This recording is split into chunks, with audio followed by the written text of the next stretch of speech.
Welcome to our bonus video. And our videos are here to help you whether you're trying to get your broker's license, your sales license, maybe even your mortgage loan origination license, or buying or selling a piece of real property. Because we're going to talk today about transfer of real property. And if you're an owner or you're thinking about buying a property, you're going to want to know how to transfer property, and you're going to want to know the difference between community property and joint tenancy. So here we go. I'm going to bring up my little cheat sheet, the paperwork I use in our class. So the paperwork we use in our class is our ebook, and it's very detailed on what you need to know about real estate. So we're going to start with the grant deed. And as I'm teaching the class, I say it all the time. The grant deed is the greatest. The grant deed has guarantees. Notice how both words start with a G. So you're going to remember that grant deed's the greatest and it has guarantees. So the grant deed is the most common way to transfer real property. A question you may see on the state exam would be, what is the most common way to transfer real property? And the answer is going to be your grant deed. Okay. The primary purpose of the grant deed is to convey property. Now, the thing is if you're not up on your vocabulary, you're going to have some problems. That's why we also have a vocabulary video. And you can get the vocabulary video on passwithsharon.com. So the thing is, some words have more than one meaning, and some meanings have more than one word, kind of vice versa, right? So we say transfer property, but when you're being tested, it might say convey property. So they're going to have a question that might say, what is the primary purpose of the grant deed? And the primary purpose is to convey or transfer property. Now, the sellers will be the ones granting the property to the buyers. So the sellers would be the grantors, O-R. They own the property now and they're granting it to the buyers, and the buyers are receiving it. So the buyers are the grantees. And how it works is the sellers will grant the properties to the buyers. Now, the sellers being the grantors and the buyers being the grantees. The next question you could get is, when is the contract executed, or when is the grant deed executed? Well, the word executed means it's signed, it's done, okay? So if you only have one person signing it, it's executed. But if you have a different type of form, maybe the purchase contract that needs multiple signatures, it's not fully executed until everybody has signed it. So it's executed when one party signs it. It's fully executed when there's more than one party. And all it takes to be executed is the signature. It does not have to be notarized. It does not have to be recorded. They're just asking you, when is it executed? It's executed when it is signed. So you can see that I make sure you totally understand what I'm talking about. Now, once the sellers execute the contract, what do they do with it? Well, in some states, we have a settlement company, and the settlement company and the title company are usually one and the same. In California, we have escrow and title. Now, when you use escrow, and you can actually use a title company that has their own escrow division in California, and it also depends on what location in California. So let's just go back to escrow or settlement company. So what happens is, where did the sellers get that grant deed from anyway? Well, the sellers got the grant deed from the settlement company, the company that's doing the work of the escrow company or settlement company. In California, they're called escrow officers. In other states, they're called settlement officers or settlement people. And those people are the ones that are going to be doing all your paperwork to make sure that the terms of the contract are met. So they're going to ask you, what is the job of the escrow company, or why do people use a settlement company? And the answer is to make sure the terms of the contract are met. So what will happen is, those are the people who's going to get the blank grant deed over to the sellers. So what happens is, when you open escrow, the buyers will get a buyer's package, the sellers will get a seller's package, and each agent will also get a broker's package. And what we're going to do is, we're going to go through all that paperwork and make sure that all of it's filled out.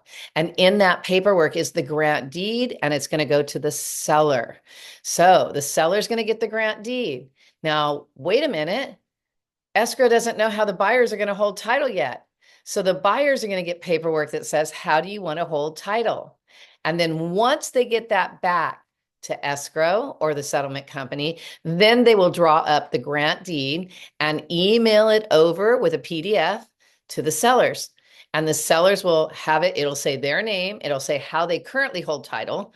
Because what escrow has to do is they have to pull up a preliminary title report that shows exactly how the sellers are currently holding title.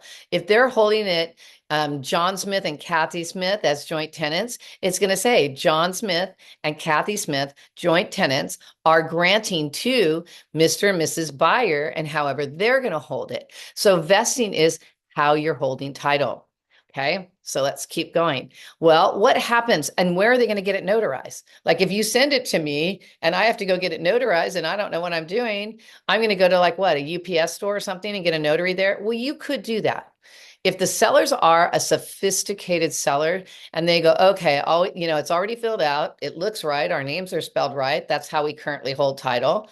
And that must be how the buyers want it. So we're just going to go to a notary and we're going to pay the fee and they're going to check our ID, make sure we're the real sellers, and we're going to notarize it. Now, anytime they're notarizing something as real property, they have to get your right thumbprint. So they're going to thumbprint you and they're going to have you sign their notary book and you're going to sign the grant deed and they're going to notarize it and give it back to you.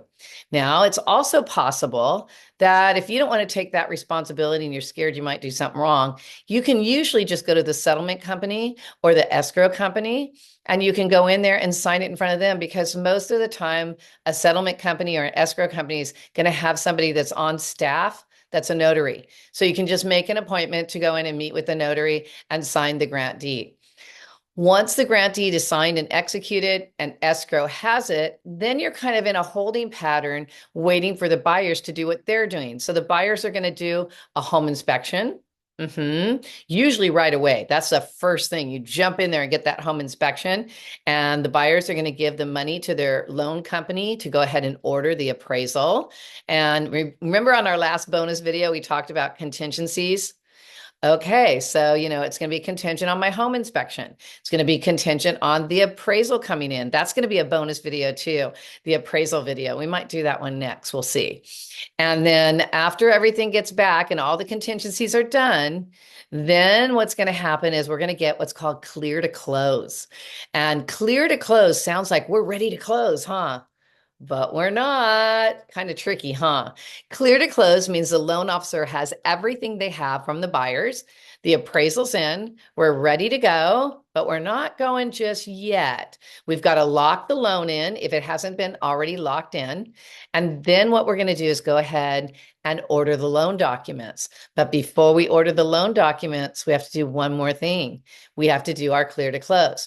So the clear to close goes out to the buyers. And as soon as they get it, they press a button. Now, pressing that button doesn't say, okay, I agree to everything in this contract. No, it says, okay, we received it. Now we have 3 days to review it. Now, that 3 days cannot be canceled out. So, and it's 3 days from the time that they press the button. I will never forget, because I do loans, I will never forget when my client hit the button at 10 minutes after 1, we were able to have the loan documents and him and his wife were able to sign their loan documents 3 days at 1 o'clock. So it's literally 3 full days, 3 24-hour increments. And then their loan documents are released and then they meet with the notary and they sit in front of either escrow or their settlement company and they sign all their loan documents. And inside the loan documents, there will be a note and a deed of trust. Okay. And anything depending on what state, because if they're in another state, so California does, we have a trustee, a trustor, and a beneficiary. We have 3 parties. But in other states, they have a mortgagor and a mortgagee. So when they're in front of that notary signing their loan documents, It depends what state they're in because in California, we don't have mortgages. However, on the California real estate exam, you have to know what a mortgage is and who the mortgage or and the mortgagee is. So much information to know. Isn't it crazy? And throughout our class is actually 16 hours. We start on Saturday morning at 8:30 and we go to 5 p.m. and then we do it Sunday morning. Now, if you can't make it on the weekend, we do our classes during the week about every other week. And we start at 6 p.m. and go to 9:30 p.m. I ask you to study that 3.5 hours of material so that the next day, when you get more information, guess what happens? You already know the other information. So we take you every step of the way to make sure you get past that test. So going on, especially if you're a buyer or seller, oh my gosh, am I going to have time to talk about the different ways to hold title? Oh, I must keep going. So with the grant deed, once it's executed, escrow holds on to it. The buyer gets all their stuff done. And when they're ready to go, after they've signed their loan documents, what's going to happen is when it's ready to fund and record, okay, it funds through the settlement or escrow company. And that settlement officer or escrow officer, what they have to do is they have to call the buyer's lender and get the funding figures. Once they get the funding figures, we fund and then we record at the county where the property is located. Sometimes they ask you, they go, where do you fund it or where do you record it? You record it in the county where the property is located. So we have some other things that I'm going to keep talking to you about. I'm going to skip one part, but the grant deed, remember the grant deed's the greatest, and the grant deed has what we call covenances. So remember at the beginning, I said grant deed has guarantees. Well, it has a covenant. A covenant is a promise that you're going to get a free and clear marketable title. So the grant deed is always, for the purpose of the test, always, remember that. I hate saying always and never because nothing is ever always and nothing's ever never. So watch out for those words on your exams because regardless of what kind of exam you're taking, those are kind of tricky words, always and never. However, the grant deed must always be delivered and accepted. Those are the words you're looking for. Delivered and accepted. So I have this one long part that you don't need to know about, and we're going to move into constructive notice before we do the different types. And we might have to do the title vesting in another video, but so far you're learning so much information. It's really good. So going on to constructive notice. Constructive notice is given in two forms. Now, this is something people mess up on the test all the time because constructive notice is either or. It's either possession, that means moving in and saying, hey, everybody in the neighborhood, I live here. That's giving notice, right? I possess the property, I moved in. Or the second way is recording. So when you record a property at the county recorder's office, that's public notice. So either or.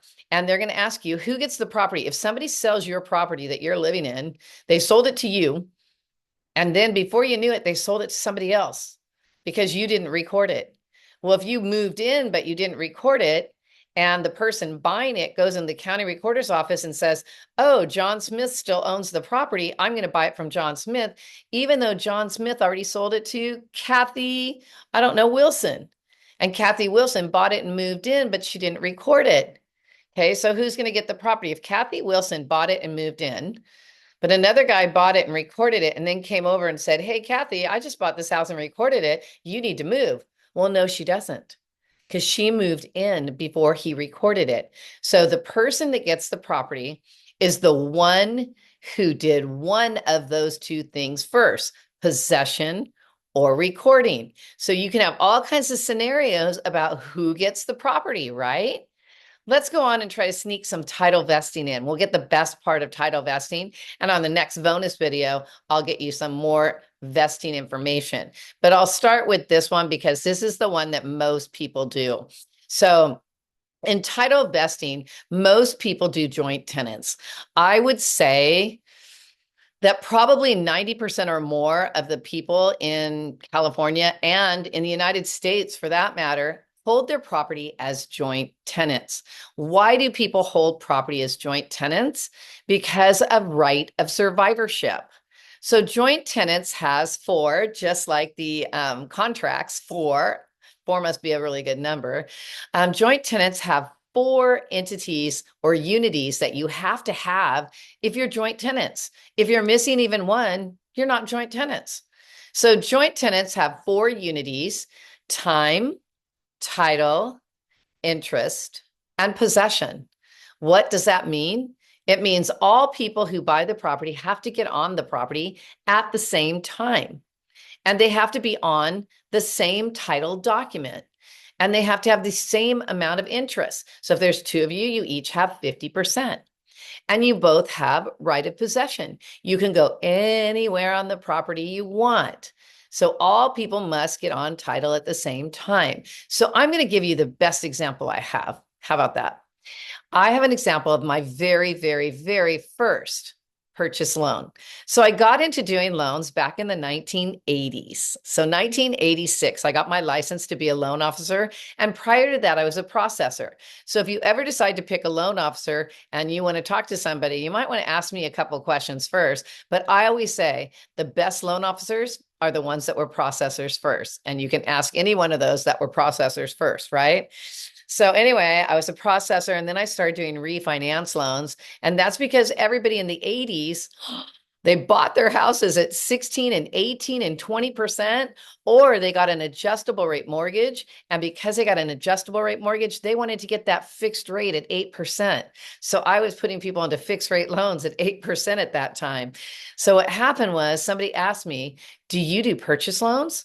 And I said, absolutely. And I knew our company did purchase loans. I just hadn't done one yet.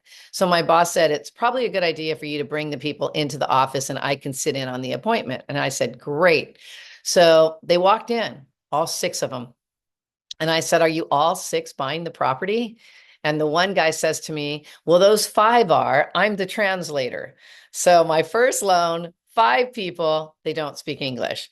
And I had to go over everything with the translator and he repeated them. So it was like 2 times everything over and over, but everybody understood everything. So 5 people, right? Ready for this one? You have 5 people and they're all going to be entitled. They're all buying together and they're going to do joint tenants. Now, joint tenants means all of them are going to buy it together at the same time. So we call it T-tip. So you might want to write that down, T-tip. First T stands for time. The next one for tip is title. They're all going to be on the same title document.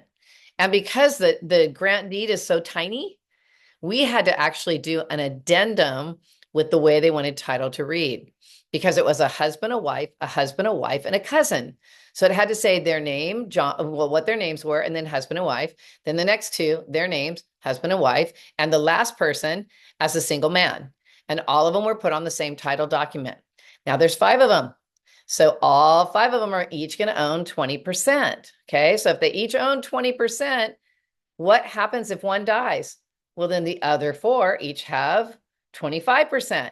Now we got a husband, a wife, a husband, a wife. Well, wouldn't you kind of want it if he dies, if the husband dies, wouldn't this wife want his 25%? So she has 50% and they have 25 and 25, but it would not work that way because they're all on title at the same time. They have to have equal shares of interest if it's joint tenants.